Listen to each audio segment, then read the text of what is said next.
Chapter 10। रात जैसे जैसे बढ़ती जा रही है वैसे वैसे मैं यादों में खोती जा रही हूँ। आंखें बंद करके बिस्तर पर लेटी हुई मैं बीते कुछ लम्हे याद कर रही हूँ। होठों पर हल्की हंसी के साथ बंद आंखों से सब देख रही हूँ। अप्रैल की बात है, कुछ 10 अप्रैल की वो दिन था जब मैंने ऋषान को कॉलेज के बगीचे में मिलने के लिए बुलाया। उससे कुछ दिन पहले हुआ यूँ कि मैं अकेले कैंटीन बैठी थी। उस दिन मैंने नई खरीदी एक ब्लैक ड्रेस पहनी थी।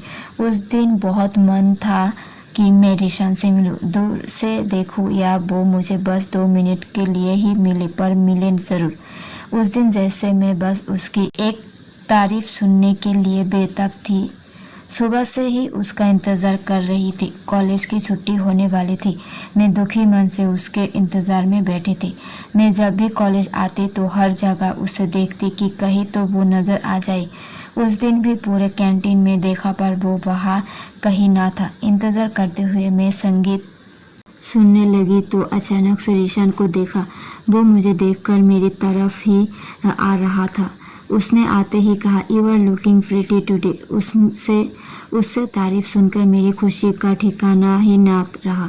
वो मेरे सामने बैठा, हमने कुछ बातें की और हमेशा की तरह वो इधर उधर देखने लगा। यहाँ वहाँ देखते हुए वो मुझसे बोला कि मैं लोगों को बहुत ध्यान से देखता हूँ और फिर खुद ही निराश हो जाता हूँ, और हंसने लगा। उसकी बात पर मैं मुस्कुराई और कहा कि हाँ पता है। मन ही मन खुद से कहा कि कभी मुझ पर ही ध्यान दे दिया करो। बातें करते हुए हमने साथ में चॉकलेट खाई। हम बातें कर ही रहे थे कि लता और मीरा भी हमें देख हमारी ओर आ गई। कॉलेज खत्म होने का वक्त जैसे करीब आ रहा था वैसे ही दिल में बेचैनी बढ़ जाती कि बिना उसे एहसास दिलवाए, बिना बताए कुछ कहे मैं यूं ही कॉलेज से चले जाऊंगी। मैं जब भी लता और मीरा से इस बारे में बात करती तो वो हमेशा बोलते कि अगर ऋषान को बता दिया कि मुझे उससे प्यार है, ना जाने क्या करेगा। अपने दोस्तों के साथ मजाक बताएगा तो हम लोग नहीं देख पाएंगे। वो बोलते कि ऋषान हमेशा ही लोगों से घिरा रहता है, तो अगर उससे बात करे भी तो कैसे करे। ये सब सोचकर मेरा दिल और बैठ जाता। लता और मेरे बीच लड़ाई के किस्से के बाद मैं और ऋषान उस दिन कैंटीन में मिले तो मैंने लता को इशारा करते हुए ऋषान से अलग से बात करने को कहा। वो इशारा इस बात का था कि लता ऋषान को ये बात दे कि मैं उसके लिए क्या महसूस करती हूँ। कुछ दिनों से मैं और लता ऋषान को अकेले मिलने के लिए ढूंढ ही रहे थे ताकि लता उसे मेरे इस प्यार के बारे में बता दे, और उस दिन ये मुमकिन हो गया। मैं जानती थी कि वो कहीं ना कहीं ये शायद गलत है, पर मैं ये भी चाहती थी कि उसे कम से कम पता तो लग जाए कि कोई है जो कुछ ना चाहते हुए भी उसके इंतज़ार में है। उसे ये सब बताने की हिम्मत मुझ में नहीं थी। लता ने ऋषान से कहा कि निशा तुझे पसंद करती है। उसने कहा कि हम नहीं जानते कि कुछ होगा या नहीं, लेकिन हम उसे समझाते हैं कि एक तरफा प्यार बहुत खतरनाक हो सकता है। इसलिए उससे हमारी बहुत बार बहस हुई, पर फिर भी वो सुनती नहीं। मैंने उस लड़ाई का साथ झूठ से बदल दिया। उस दिन मानो दिल में एक दर्द इतना गहरा हुआ क्योंकि जिससे मैं बेहद प्यार करती थी उसी से झूठ बोला। लता ने ऋषान को कहा कि निशा को इस बारे में नहीं पता कि मैंने तुम्हें सब बता दिया, और तुम भी किसी से कुछ ना कहना। ऋषान ने जाते हुए कहा कि मैं किसी से कुछ नहीं बोलूँगा। ऋषान के दोस्त आ गए और मुझसे वो ऐसे मिलकर गया जैसे कुछ हुआ ना हो, उसे किसी ने कुछ बताया ना हो। उस दिन के बाद से मानो सब बदलने लगा। मैं जब ऋषान से मिलती तो ऐसे मिला करती जैसे मुझे कुछ नहीं पता, जबकि मैं सब जानती थी। बेइंतहा प्यार की इस रस्मों में बंधे लोग कभी कभी अपनी ही महत्वाकांक्षाओं के आगे घुटने टेक देते हैं, जैसे कि मैंने किया। अगले दिन हम जब कॉलेज आए मुझे लगा कि ऋषान मुझसे कुछ तो पूछेगा, कुछ तो कहेगा, पर वो मुझे ना ही कहीं पहले की तरह नज़र आता और ना ही उसने कुछ कहा। लेकिन ऋषान लता और मीरा से ज़रूर मिलता। ऋषान ने मीरा से कल के वाक़या के बारे में पूछा। उसने कहा कि क्या तुम्हें पता। निशा इतना कहकर वो रुक गया तो मीरा ने जवाब दिया कि हाँ जानती हूँ, निशा तुमसे बेहद प्यार करती है। ऋषा ने उससे पूछा तो अब मुझे क्या करना चाहिए? मीरा ने कहा देखो जैसा तुम्हें ठीक लगे तुम वैसा करो, तुम चाहो तो उससे बात कर सकते हो। ऋषा ने उससे जाते हुए कहा कि तुम अपने दोस्त को बोलो कि अपने दिल को संभाल के रखे। जब मीरा ने मुझे बताया, कहा कि ऋषा से दूरी बनाकर रख, तुम्हारे अच्छा लिए होगा, बाकी तेरी मर्जी है, वो तेरे लिए नहीं है। मैंने ध्यान से उसकी बात सुनी और मुस्कुराकर वहाँ से चली गई। ऋषन मुझसे नॉर्मल ही बर्ताव करता, मुझे उसके बर्ताव में कोई बदलाव नज़र नहीं आया। हम जब भी कहीं टकरा जाते तो वो पल दो पल की मुलाकात दे जाता। उसने कभी नहीं जताया कि वो सब जानता है। मैं लता और मीरा से साझा महसूस करती रहती थी।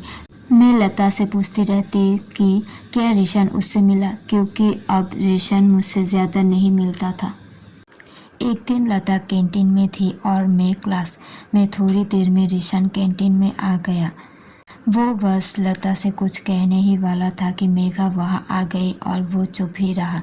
लता जब मुझसे मिली तो उसने मुझे सब बताया। हम समझ गए कि शायद ऋषन को कुछ तो कहना है। उसको जो भी कहना था वो जानने के लिए मैं बेताब हुए जा रही थी। हमेशा वो अपने दोस्तों के साथ ही दिखता था, कभी अकेला नहीं, तो इससे कैसे मिला जाए। मैं बस लता से पूछती रहती थी कि ऋषन से बात हुई या उससे मिली। कुछ दिन तक ऐसा ही चलता रहा। मैं उससे कुछ भी कहने या पूछने की पाबंद थी। अगले दिन सुबह कॉलेज आ रही थी तो उसे ऋषन मिला।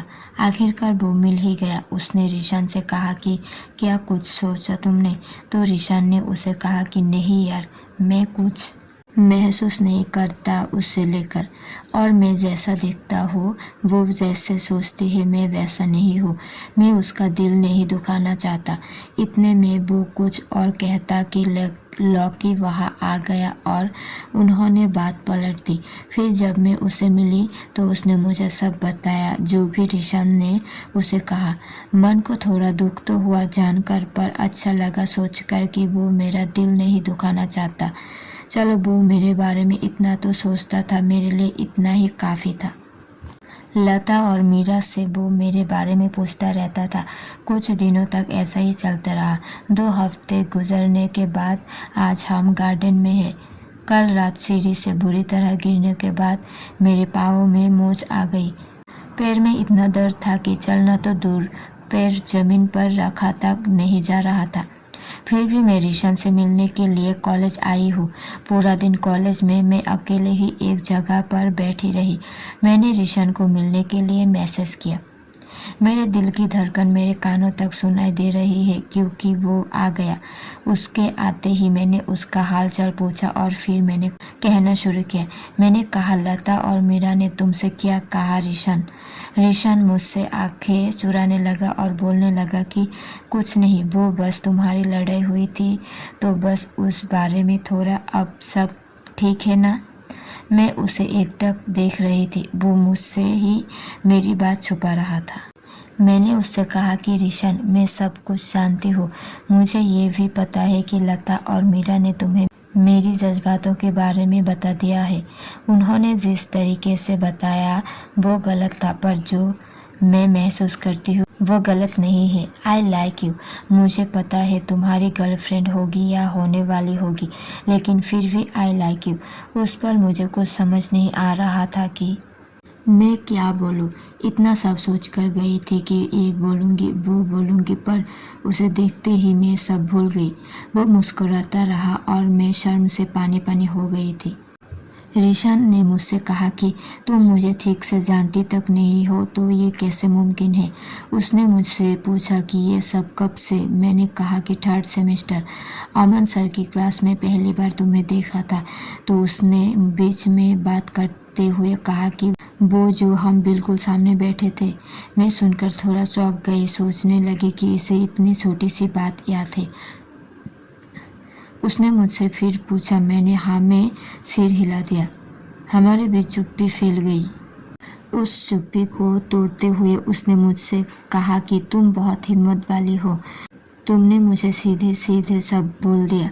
उसने मुझसे पूछा कि is this a little crush. मैं ना जाने कहाँ खोई हुई थी। मैंने फिर ना में सिर हिला दिया और फिर मन में ना जाने क्या आया। मैं उससे कहने लगी, मैं कल रात सीढ़ी से बुरी तरह गिर गई, चलने की हालत नहीं, पर फिर भी मैं आई हूँ। सुबह से तुम्हारे इंतज़ार में बैठी हुई हूँ, वो भी एक ही जगह। कॉलेज आने का बिल्कुल मन नहीं था, पर आई हूँ सिर्फ तुमसे मिलने के लिए। और तुम कह रहे हो लिटिल क्रश। वो बिल्कुल छोटे बच्चे की तरह शर्मा रहा था। आखिरी में उसने मुझसे यही कहा कि मुझे इसका जवाब देने की ज़रूरत है। मैंने उसे ना बोल दिया, क्योंकि जब आपसे आपका प्यार ये पूछे तो मतलब ये है कि उसके सवाल में ही उसका जवाब है। मैं जो पहले से ही उसका जानती थी, खामोश रही। वो मुझे देख रहा था। मैंने उससे कहा कि अगर वो चाहे तो मुझे नज़रअंदाज कर सकता है, उसका हक है।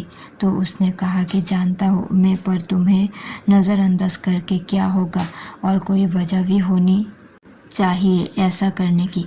मैं उसे देखती रही और वो इधर उधर नज़र दौड़ाता रहा। बस जाते हुए उसने मुझे मुस्कुराते हुए बाय किया और कहा, सी यू अराउंड। उस गार्डन में मैं उसके साथ 15 मिनट थी, पर वो 15 मिनट मेरी ज़िंदगी के अहम थे। उससे बहुत कोमलता से इनकार पाकर मन दुखी हुआ, पर कहीं न कहीं मैं जानती थी कि यही होगा। शायद मेरा उससे यूँ इकरार करना गलत था या ठीक, नहीं जानती। मैं उसे जाता हुआ देख रही थी। मैं चाहती थी कि वो एक बार मुझे मुड़कर देखे, और देखो, कुछ तो जादू हुआ। उसने मुझे पीछे मुड़कर देखा। मैं मुस्कुराई और वहीं बैठी रही। बचपन से सुन रही हूँ, कई जगह पढ़ा भी है कि प्यार और जंग में सब जायज़ होता है। कौन जाने उसे उससे इकरार करना, अपने दोस्तों से कहलवाना और ऐसे अनजान बनाना जैसे कुछ पता ना हो। ये सब सही था कि गलत, पर मैं इतना ज़रूर जानती हूँ कि मैंने एक ही इंसान से प्यार किया है। चैप्टर 11। मैं समझती हूँ कि जिनसे आप प्यार करते हैं उनकी कमियों से पहले प्यार करो, उन्हें बेहतर बनाने के लिए ही नहीं, बल्कि उन्हें बेहतर समझने के लिए। लोगों की कमियों से प्यार करने का मतलब है कि उनके दिल और ज़िंदगी के एक ऐसे हिस्से से प्यार करना जिसे वो दूसरों को दिखाने और कभी कभी खुद को दिखाने में भी डरते हैं। कमियां इंसान का वो घर है जिसे कोई नहीं चाहता, और शायद हम खुद भी नहीं, पर फिर भी हमको उस घर में रहना पड़ता है। गार्डन में बैठा रीशान जब मुझे अपनी हज़ारों कमियां गिनवा रहा था, तो मैं उससे कहना चाहती थी कि मुझे तुम्हारी हर कमी से प्यार है। उससे पहले मैं उसकी हर खामी को अपना चुकी थी। ये कमियां ही है जिनसे हम बेहतर जाने जा सकते हैं। उस दिन के बाद से रीशान ने मुझे नज़रअंदाज नहीं किया, पर अजीब सी अटपटाहट बीच में आ गई थी। उस दिन के बाद हम लोहड़ी से एक दिन पहले कॉलेज कैंटीन में मिले। मैं पहले से ही कैंटीन में मौजूद थी। रीशान, मेघा और कुछ दोस्तों के साथ वहाँ आया। मेघा ने मुझे देखा और इशारे से बुलाया, तो मैंने उसे अपनी तरफ आने को कहा। वो आई तो उसे देख रीशान भी आया। मेरी तरफ आता रीशान दिल धड़कने बढ़ा रहा था। मैं उठकर खड़ी हो गई। आज सफ़ेद कुर्ता में बहुत खूबसूरत लग रहा था। सफ़ेद रंग उस पर बहुत जचता है। सफ़ेद रंग में वो बिल्कुल ट्यूलिप के फूलों जैसा लगता है, जैसे खिज़ा के मौसम के बाद बाहर आई हो और अपने साथ खिले ट्यूलिप लाई हो। मेरे पास आते ही रीशान ने मुझसे पूछा कि पैर कैसा है अब। मैंने कहा बस ठीक है। सबके सामने हम ऐसे मिले जैसे कुछ हुआ ना हो, जैसे हम अकेले में मिले ही ना हो। हमारा सोशल मीडिया पर बात करना लगभग बंद हो गया था। मैं ही थी जो कभी कभी उसे मैसेज कर देती थी, वरना उसका कभी मैसेज नहीं आता था। जितना था उसे मैं बस कॉलेज में ही देख पाती थी। जब भी हम कभी मिलते बस मुस्कुरा कर एक दूसरे को हाय बोल दिया करते थे। अगले दिन रीशान ने अपने उसे सफ़ेद कुर्ते में फ़ोटो सोशल मीडिया पर अपलोड की। फ़ोटो देखकर मैंने उसे मैसेज किया कि क्या मैं बोल सकती हूँ कि तुम कल बहुत प्यारे लग रहे थे। तो उसका जवाब आया कि तुम्हारा जो मन करे तुम बोल दिया करो, I don't mind and thanks. मैंने कहा कि फिर बोलने का क्या फ़ायदा जब फ़र्क न पड़े, फिर तो तारीफ बेकार हो गई ना, है ना।